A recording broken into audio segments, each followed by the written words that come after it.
కుంభరాశి వారికి కలలో కూడా ఊహించని అదృష్టం అనేది పట్టబోతుందండి. కానీ ఒక కిలాడి నీ జీవితానికి ఒక దరిద్రం లాగా పట్టింది. అసలు ఆ కిలాడి ఎవరు అనేది మీరు పూర్తిగా తెలుసుకోవాలి. ఈ వీడియో ఒంటరిగా చూడండి. ఈ వీడియో మీ కంట పడింది అంటే కనుక పరమేశ్వరుని అనుగ్రహం ఉంది కాబట్టే ఈ వీడియో మీ కంట పడింది అని చెప్పి భావించి వీడియోని ఎక్కడా కూడా స్కిప్ చేయకుండా చివరి వరకు చూసే ప్రయత్నం అయితే చేయండి. పూర్తి వివరాలు అనేవి మీకు తెలుస్తాయి. ఎందుకు ఈ మాట చెప్పాము అనేది కూడా మీకు అర్థమవుతుంది. ఆలస్యం చేయకుండా వీడియోలోకి అయితే వెళ్ళిపోదామండి. వీడియోలోకి వెళ్ళే ముందు ఒక చిన్న రిక్వెస్ట్, మొదటిసారి మన ఛానల్లోకి వచ్చినట్లయితే మన ఛానల్ని సబ్స్క్రైబ్ చేసుకొని ఈ వీడియోకి ఒక లైక్ ఇచ్చి హైప్ ఇచ్చి కింద కామెంట్ సెక్షన్లో చూసే ప్రతి ఒక్కరూ కూడా ఓం నమః శివాయ అని చెప్పి కామెంట్ చేయండి. కుంభరాశి వారు వ్యక్తిగతంగా మనం గమనించుకున్నట్లయితే వీరు చాలా అంటే చాలా మంచివారు, చాలా తెలివైన వారు. ఏదైనా కానీ ఒక పనిని కనుక అనుకున్నారు అంటే ఆ పని పూర్తయిపోయేంత వరకు నిద్రపోనటువంటి మనస్తత్వం కలిగిన వారు, పట్టుదల కలిగిన వారు. ఏదైనా చేశామంటే చేశామన్నట్లుగా కాకుండా 100% పర్ఫెక్ట్గా చేయగలిగిన కెపాసిటీ, తెలివి అనేవి కుంభరాశి వారి యొక్క సొంతం అని చెప్పి చెప్పొచ్చు. వీరి యొక్క మాట తీరు కానీ వీరి యొక్క లైఫ్ స్టైల్ కానీ చాలా క్రమశిక్షణగా ఉంటుంది. ఒకరి చేత మాట పడటానికి కానీ వీరు వెంటనే ఒక మాట తూలి ఎదుటి వారిని అనటానికి కానీ ఇష్టపడరు. ఎవరి పని వారు చేసుకుంటే బాగుంటుంది అన్న మాటని, ఆ సిద్ధాంతాన్ని నమ్మిన వ్యక్తులలో కుంభరాశి వారు మొదటి స్థానంలో ఉంటారు. ఎవరికి ఇచ్చే వాల్యూ వారికి ఇచ్చుకుంటూ వెళ్తారు. ఇటు పిల్లల్ని నెగ్లెక్ట్ చేయకుండా, ఇటు ఆడవారైతే కనుక భర్తని, ఒకవేళ మగవారు అనుకోండి భార్యను నెగ్లెక్ట్ చేసుకోకుండా చక్కగా ఇటు ఇంటిని బాగా చూసుకుంటూ, ఇటు బిజినెస్ని మంచిగా రన్ చేసుకుంటూ, లేదంటే ఉద్యోగం చేస్తుంటే ఆ లైఫ్ స్టైల్ని కూడా వీరికి తగ్గట్లుగా మార్చుకొని ఎక్కడా కూడా ఏ విధమైన లోటు అనేది కనిపించకుండా జీవితంలో 100% ఎఫర్ట్స్ దేనికి పెట్టేది దానికి పెట్టి చేసుకుంటా వెళ్ళే వారిలో కుంభరాశి వారు ఎప్పుడూ కూడా మొదటి స్థానంలో ఉంటారు. ఇన్ని తెలివితేటలు, ఇంత చాకచక్యం, ఒక పనిని షెడ్యూల్ వేసుకొని మరి ఒక టైం ప్రకారం చేసుకునే వీరికి భగవంతుడు మంచితనానికి కష్టాలు ఎక్కువ అన్నట్లుగా కుంభరాశి వారికి కష్టాలు ఎక్కువ, శత్రువులు ఎక్కువ. ఎందుకు శత్రువులు ఎక్కువ? వీరు అంటే ఒకరితో గొడవలు పడి, ఒకరితో గొడవలు పెట్టుకొని శత్రువులను తెచ్చుకున్నారంటే అలా కాదు. ఊరికినే శత్రువులు అయిపోతూ ఉంటారు వీరికి. ఎందుకు శత్రువులు అవుతారు అంటే కనుక వీరి యొక్క మాట తీరు నచ్చక శత్రువులు అవుతారు. వీరి యొక్క పనితీరు నచ్చక శత్రువులు అవుతారు. వారి దగ్గర లేనిది వీరి దగ్గర ఉంటే శత్రువులు అవుతారు. వారు సాధించలేనిది వీరు సాధిస్తే శత్రువులు అవుతారు. వీరికి పేరు వచ్చినా శత్రువులు అవుతారు. వీరు డబ్బు సంపాదించుకున్న శత్రువులు అవుతారు. ఇలా శత్రుత్వం అనేది వీరికి ఏదో వారి చేతులతో వారు చేసుకొని వారి మాటలతో పెంచుకున్న శత్రుత్వం కాదు.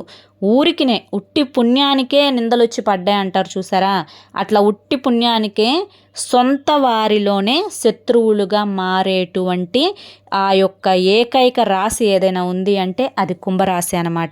ఇంత నెగిటివిటీలో ఒక వ్యక్తిగా ఒంటరిగా నిలబడిపోయి జీవితాన్ని ఒక పోరాటం లాగా ముందుకు నెట్టుకుంటూ వెళ్తారు. ఇప్పుడు మనం మొదట అమ్మాయిల గురించి మాట్లాడుకుందాం, తర్వాత అబ్బాయిల గురించి మాట్లాడుకుందాం. కుంభరాశి అమ్మాయిలు ఇప్పుడు ఉదాహరణకి వీరికి చిన్నతనం దగ్గర నుంచి కూడా ఏదో ఒక రూపంలో ఏదో ఒక కష్టం అనేది వెంటాడుతూనే ఉంది. ఇటు తండ్రి రూపంలోనైనా కానీ, పుట్టింటి వైపు నుంచి ఆదాయం సరిగా లేక, చదువుకోవాలి అనిపించిన చదువుకోలేక, ఏదన్నా మంచిగా ఉద్యోగం చేద్దాము అని అనుకుని వెళ్ళినా అక్కడ కూడా సరిగ్గా చేయలేక, అంటే ఒక ఇష్టం లేని లైఫ్ స్టైల్ని అయితే వీళ్ళు నీడ్ చేస్తారనమాట పెళ్ళి కాని వయసులో, పెళ్ళి కాకముందు. ఇక పెళ్ళైన తర్వాత గమనించుకున్నట్లయితే వీరికి పెళ్ళయిన తర్వాత వెంటనే ప్రెగ్నెన్సీ రావడం, వెంటనే పిల్లలు పుట్టేసేయడం, ఇటు పిల్లలే ప్రపంచంగా, ఇటు భర్తే ప్రపంచంగా, ఇల్లే ప్రపంచంగా, ఆ ఇంట్లోనే ఉండి ఈ 4 గోడల మధ్య ఉండి ఒక హౌస్ వైఫ్ని, ఇప్పుడు నేను నా పిల్లల్ని జాగ్రత్తగా చూసుకోవాలి, వారికి ఏ లోటు రానివ్వకూడదు, నా భర్తని బాగా చూసుకోవాలి, నా ద్వారా ఎటువంటి చెడ్డ పేరు ఈ కుటుంబానికి రాకూడదు అని చెప్పి మంచిగా వారి వంతు కృషి కుటుంబం కోసం ఎంతవరకు చేయగలరో అంతవరకు కూడా చేసేస్తూ ఉంటారనమాట. కాకపోతే ఇటు అమ్మాయిలకి అత్తింటి వైపు నుంచి శత్రుత్వం అనేది కొంచెం ఎక్కువగా నడుస్తూ ఉంటుంది. ఎందుకు నడుస్తుంది అంటే కనుక వీరు కాస్త చదువుకోవాలి అని చెప్పి మంచిగా పెళ్ళైన తర్వాత కాస్త చదివే ప్రయత్నం చేసినా, లేదంటే కనుక భర్త మంచిగా చూసుకుంటున్న ఓర్వలేని అత్త దొరకడం వల్ల కానీ, ఓర్వలేని ఆడపడుచులు దొరకడం వల్ల కానీ, ఓర్వలేని తోడుకోడలు దొరకడం వల్ల కానీ, ఇలా వీరి యొక్క లైఫ్ అనేది అందరూ ఒక్కటయ్యి వీరిని ఒంటరిగా చేయడం, వీరికి చిన్నతనంలో కుంభరాశి వారికి కాస్తంత మొహమాటం వల్ల అత్తగారింట్లో చెప్పిన మాట వినాలి, పన్నెత్తి మాట్లాడకూడదు, ఎదురు తిరగకూడదు అని కొన్ని సెంటిమెంట్స్ అనేవి నమ్మడం వల్ల, కొంచెం చిన్నతనంలో పెరిగిన వాతావరణం కారణంగా కొంచెం వారికి ఎదురు చెప్పలేకపోవడం వల్ల కూడా వారి యొక్క కళ్ళు నెత్తికెక్కి వీరికి శత్రువులుగా మారిన వారికి బలం పెరిగి ఇంకాస్త వీరిని ఒంటరిగా చేయాలి అని చెప్పి చూడడం, వీరికి ఏదైనా కష్టం వచ్చినా, నష్టం వచ్చినా, బాధ వచ్చినా కానీ ఆ బాధలో, కష్టంలో ఇంకాస్త పడి ఇంకాస్త కుంగిపోవాలి అన్నట్లుగా వారి యొక్క ప్రవర్తన ఉండటం, మేమందరం ఒక జట్టు, నువ్వు ఒక్కదానివే ఒక జట్టు అన్నట్లుగా కేటాయించేసి ఒంటరిగా చేసేయడం, వీరిని మానసికంగా దెబ్బతీయాలి అని చెప్పి చూడటం, మానసికంగా కృంగతీయాలి అని చెప్పి చూడటం, ఇలా ఎన్నో రకాలుగా అనేక రకాలైన టార్చర్లను మానసికంగా అనుభవించారు కుంభరాశి అమ్మాయిలు. ఈ విధంగా వీరు ఏంటి అంటే కనుక అంటే నేనేం చెయ్యకపోయినా కూడా నాకెందుకు ఇంత నెగిటివిటీ పెరుగుతుంది, నాకెందుకు ఇంత శత్రుత్వం పెరుగుతుంది, నేను మారాలి, నేను సరిగా మాట్లాడలేకపోవడం వల్ల, సరిగా నా తెలివితేటలను చూపించలేకపోవడం వల్ల, నలుగురితో నేను కలవలేకపోవడం వల్ల ఇదంతా జరుగుతుందా అని చెప్పి వారిని వారు మార్చుకునే ప్రయత్నం చేసినా కూడా అక్కడ ఎటువంటి ఫలితం కనిపించకపోవడం, వారి చూపుల్లో కానీ వారి మాటల్లో కానీ వీరంటే ఒక నిర్లక్ష్య ధోరణి అనేది కనిపించడం, చివరికి కడుపులో లేని ప్రేమ కాళ్ళ మీద పడ్డా కూడా రాదు అనే నిజాన్ని 30 దాటిన తర్వాత 29, 30 ఆ వయసు వచ్చేటప్పటికి కుంభరాశి వారు తెలుసుకుంటారనమాట. కాబట్టి వీరికి కొంచెం అంటే ఒక డల్గా ఈ యొక్క మ్యారేజ్ లైఫ్ అనేది గడుస్తూ ఉంటుంది, నడుస్తూ ఉంటుంది. చివరికి 30 దాటి 32, 33, 34, ఇప్పుడు ప్రజెంట్ 35 ఈ సంవత్సరంలో ఉన్న వాళ్ళకైతే బాగా తెలుస్తుంది. మనం ఎవరి కోసమో బ్రతకడం లేదు, మనం ఎవరి కోసమో పుట్టలేదు, ఇది మన జీవితం, మనకి తగ్గట్లుగా మనం మన యొక్క జీవన శైలిని మార్చుకోవాలి, మనకి తగ్గట్లుగా మనం బ్రతకడం నేర్చుకోవాలి, ఒకరి కోసం కాదు, ఒకరి కోసం మనం ఏది చేయకూడదు, మనల్ని మనం కష్టపెట్టకూడదు, మనల్ని మనం నష్టపెట్టుకోకూడదు అనే వాస్తవాలను గ్రహించి చాలా వరకు కూడా ఆ యొక్క ఓవర్ థింకింగ్ ఏదైతే ఉందో, ఆ డీప్ థింకింగ్ ఏదైతే ఉందో దాన్ని పక్కన పెట్టేసేసి జీవితంలో ఆ ప్రతి అడుగు కూడా చాలా తెలివిగా వేసే ప్రయత్నం అయితే కుంభరాశి వారు ఇప్పుడు ప్రజెంట్ చేస్తున్నారు అని చెప్పొచ్చు. అయితే ఈ కిలాడి ఎవరు అనేది నేను చెప్తాను. ఇప్పుడు దాకా అమ్మాయిల గురించి చెప్పుకున్నాం కదా, ఇప్పుడు అబ్బాయిల గురించి చెప్తాను వినండి.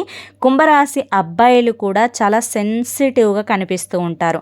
అలా అని చెప్పి సెన్సిటివ్ అయితే మాత్రం కాదు, మనసులో వీరికి అంటే ఒక పైకి కనిపించే వ్యక్తి ఒకరైతే లోపల మరొక వ్యక్తి ఉంటారు. వీరికి నచ్చనిది ఏ పని కూడా చేయరు, ఒకరి మాటకి కన్విన్స్ అయితే అవ్వరు, కన్విన్స్ అయినట్లుగా పైకి కనిపిస్తారు కానీ అస్సలు వారు కన్విన్స్ అవ్వరు, వారు చేయాలి అనుకున్న నిర్ణయం ఏది కూడా మార్చుకోరు వేరే వారి మాట విని. కాకపోతే కొంతమందిని గుడ్డిగా నమ్ముతారనమాట, కొంతమందిని గుడ్డిగా నమ్మి పెట్టుబడులు పెట్టి చాలా వరకు కూడా డబ్బుని కోల్పోవడం, కొంచెం అప్పులు అనేవి చేయడం వల్ల వాటికి వడ్డీలు పెరగడం వల్ల అసలు బాకీ ఆగిపోవడం, దానివల్ల కొంచెం డిప్రెషన్లోకి వెళ్ళడం, ఆర్థికంగా కొంచెం కృంగుపాటైపోవడం, చేస్తున్న పనిలో కొంచెం నష్టాలు అనేవి జరుగుతూ ఉండటం, వీటి వల్ల కూడా వీరి యొక్క లైఫ్ అనేది అలా పైకి లేచిన గ్రాఫ్ కూడా సడన్గా డౌన్ అయిపోవడం వల్ల కొంచెం మానసికంగా డిప్రెషన్లోకి వెళ్ళడం అనేది కూడా జరుగుతుందన్నమాట. ఇప్పుడు ఈ ప్రజెంట్ సిచ్యువేషన్లో కుంభరాశి వారికి మీరు ఇటు అమ్మాయిలకైనా కానీ ఇటు అబ్బాయిలకైనా కానీ గుర్తుంచుకోండి, మీకు 2026వ సంవత్సరం, ఇప్పుడు ప్రజెంట్ మనం 2025లో ఉన్నాం కదండి, 2026వ సంవత్సరం నుంచి మీ జీవితంలోకి కొత్త అదృష్టం అనేది రాబోతుంది. అది కూడా కలలో కూడా ఊహించినటువంటి అదృష్టం అడుగు పెట్టబోతోంది. ఏ మనిషికైనా కానీ లక్ష్మీదేవి కటాక్షం ఉండాలి. ఇక్కడ లక్ష్మీదేవి అంటే ఒట్టి డబ్బు మాత్రమే అనుకోకండి. లక్ష్మీదేవి అంటే డబ్బు, ఐశ్వర్యం, బంగారం, ఆరోగ్యం, బంధాల మధ్య బలం అనేది ఉండటం, అంటే రిలేషన్షిప్స్లో ప్రేమ ఉండటం, ఒకరికి ఒకరు అన్నట్లుగా బ్రతకడం, ఇంట్లో ప్రశాంతకరమైన వాతావరణం, ఇంట్లో ఏ అనారోగ్య సమస్యలు లేకుండా ఉండటం, నరదిష్టి లేకుండా ఉండడం, చేస్తున్న పనులలో బాగా కలుసుబాటుతనం అనేది ఉండటం, ఇదంతా కూడా లక్ష్మీదేవి కటాక్షం ఉంటేనే కలుగుతుందన్నమాట. వీటన్నింటిలో ఒక్కటి లేకపోయినా కానీ లక్ష్మీదేవి అనుగ్రహం లేనట్లే లెక్క. కాబట్టి మీకు 2026వ సంవత్సరం వీటన్నింటి పరంగా కూడా అదృష్టం కలిసి రాబోతుంది. కావాలంటే రాసి పెట్టుకోండి, ఎవరు ఎన్ని చెప్పినా కూడా నమ్మకండి. జీవితం అనేది చాలా చిన్నది. మీ యొక్క మానసికమైన పరిస్థితిని తగ్గట్లుగా మీరు ఆ డిప్రెషన్ నుంచి, ఆ అతి ఆలోచన నుంచి, ఆ నెగిటివిటీ నుంచి కాస్తంత బయటికి వచ్చేసి అంతా మాకు మంచే జరుగుతుంది అని చెప్పి మనస్ఫూర్తిగా మీరు భావించి మీ మనసులో ఉండే భయాలనన్నింటినీ కూడా తొలగించుకొని ఏది ఏమైనా కూడా నాకు ఐ డోంట్ కేర్ అన్నట్లుగా మీ యొక్క లైఫ్ స్టైల్ని కనుక మార్చుకోగలిగితే మీ యొక్క జీవితం అనేది చాలా అద్భుతంగా ఉంటుందండి. 2026 సంవత్సరంలో మీరు చేస్తున్న వృత్తి, ఉద్యోగమైన, వ్యాపారాలైన, బిజినెస్లైనా, చిన్నదైనా పెద్దదైనా కానివ్వండి, వీటిలో మీకు చాలా అద్భుతంగా కలిసి రాబోతోంది. ఇందులో నో డౌట్ అనమాట. ఖచ్చితంగా మీకు సక్సెస్ అనేది లభిస్తుంది. 2025లో కూడా మీరు చాలా వరకు కూడా లాభాలను చూశారు, కానీ కొన్ని నష్టాలను కూడా చూశారనమాట. కానీ 2026 సంవత్సరం మీ జీవితంలోనికి అదృష్టాన్ని తీసుకొచ్చి పెడుతుంది. ఏలినాటి శని దశ 3వ దశ ఇప్పుడు మీకు నడుస్తుంది కాబట్టి శని భగవానుడు కూడా మీకు వెళ్తూ వెళ్తూ మంచే చేసి వెళ్తారు అన్న విషయాన్ని గుర్తుంచుకోండి.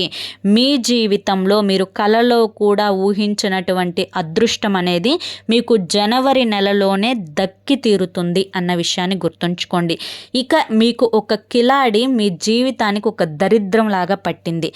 ఎప్పుడైనా కానీ మనం ఎంత ప్రశాంతంగా బ్రతుకుతున్నా, మనది మనం చేసుకొని తింటున్నా, మన కష్టం మనం పడి మన రూపాయి మనం సంపాదించుకుంటున్నా కూడా కొంతమంది కిలాడీలు ఏం చేస్తారు అంటే కనుక మంచితనం అనే ముసుగు వేసుకొని చిన్నగా జీవితంలోకి ఎంటర్ అవుతారనమాట.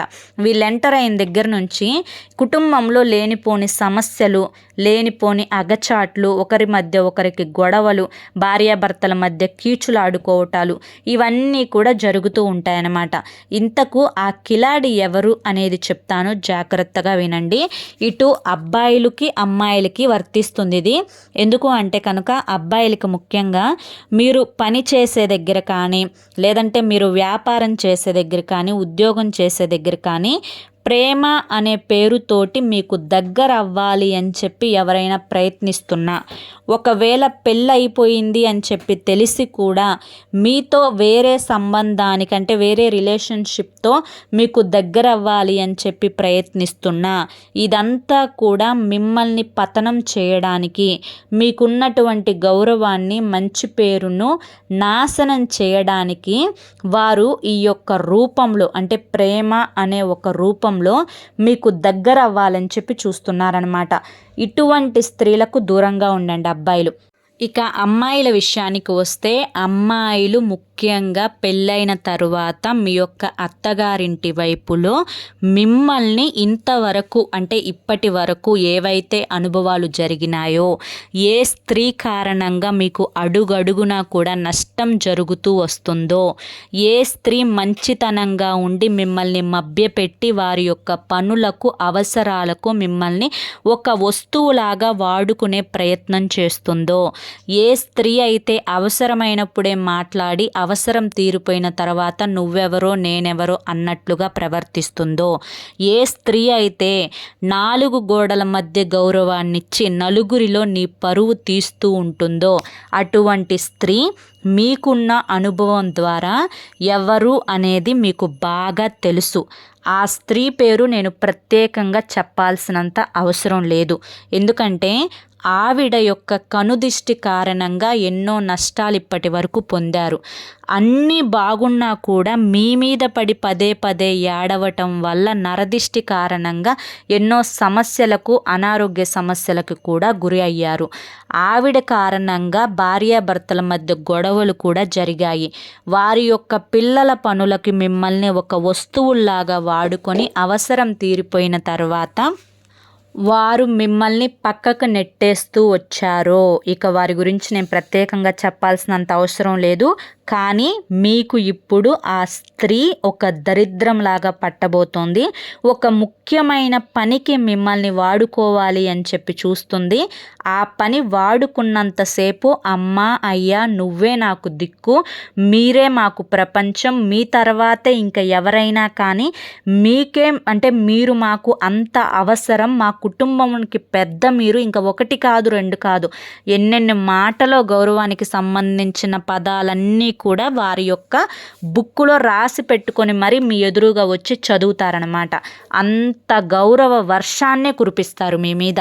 కాబట్టి అటువంటి సమయంలో మీరు ఎటువంటి విధంగా బుట్టలో పడకుండా కాస్తంత తెలివిగా మలుచుకునే ప్రయత్నం చేయండి. తెలివిగా నడుచుకునే ప్రయత్నం చేయండి. ఎక్కడ అంటే ఏ విధంగా తిరిగి సమాధానం చెప్పాలి, ఏ విధంగా మిమ్మల్ని నష్టపరుచుకోకూడదు, మిమ్మల్ని కష్టపెట్టుకోకూడదు, మీ ఒంటికి నొప్పి కలగకూడదు. అలా మీ యొక్క ప్రవర్తన తెలివిగా ఉండేలా కాస్తంత ప్రవర్తించండి. కుంభరాశి వారి మీద ఈ విషయంలో నాకు చాలా అంటే చాలా కోపం అండి. ఎందుకు ఇంత కోపం అక్క నా మీద అని చెప్పి మీరు అనుకోవచ్చు. ఇప్పుడు నేను చెప్పేది నిజమైతే ఎస్ అక్క అని చెప్పి కామెంట్ చేయండి. ఎందుకు అంత మొహమాట పడుతున్నారు, అంత భయపడుతున్నారు? ప్రతి ఒక్కరిని చూసి వారి చేత మంచి అని చెప్పి అనిపించుకోవడం కోసం ఎందుకు తపన పడిపోతున్నారో నాకు ఒక్క మాట చెప్పండి. మీరు ఎవరైతే రాంగ్ అనుకుని ఆల్రెడీ స్టాంప్ వేసేశారో వారు మీ జీవితంలో ఎట్టి పరిస్థితులలో కూడా రైట్ అవ్వరు. వారి వల్ల మీకు ఎటువంటి లాభం జరగదు. సరే పోనీ మీరు సహాయం చేయటం నేను తప్పు అని చెప్పి చెప్పట్లా. పోనీ మీరు సహాయం చేసినప్పుడు కృతజ్ఞతా భావం కనీసం చూపించాలి కదండి.